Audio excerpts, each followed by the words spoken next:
الحمدللہ وحدہ والصلاۃ والسلام علی من لا نبی بعد اما بعد۔ اسلامی بھائیوں، سونے اور جاگنے کے آداب میں ایک ادب یہ ہے کہ انسان سوتے وقت اور نیند سے بیدار ہوتے وقت جو دعائیں مسنون ہیں ان کے پڑھنے کا اہتمام کرے، جیسا کہ نبی اکرم صلی اللہ علیہ وسلم کا معمول تھا۔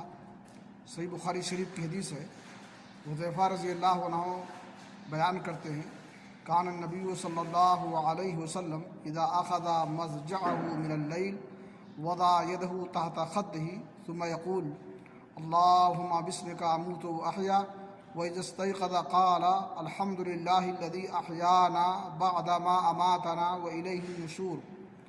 کہ اللہ کے نبی صلی اللہ علیہ وسلم اپنی خوابگاہ میں جب قرار پکڑتے رات کو تو آپ اپنا دایاں ہاتھ اپنے دائیں رخسار کے نیچے رکھ کر یہ دعا پڑھتے تھے، اللہم باسمک اموت واحیا، اے اللہ تعالیٰ تیرے ہی نام سے میں مرتا ہوں اور تیرے ہی نام سے زندہ ہوتا ہوں۔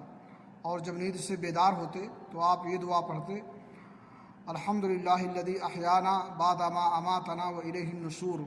تمام تعریف اس اللہ کے لیے ہے جس نے ہمیں مارنے کے بعد زندگی بخشی اور زندگی عطا کی اور اسی کی طرف پلٹ کر کے جانا ہے۔ ہمیں بھی نبی کی سنت پر عمل کرتے ہوئے ان دعاؤں کا اہتمام کرنا چاہیے۔ اللہ ہمیں اس کی توفیق دے۔ وآخر دعوانا الحمدللہ رب العالمین۔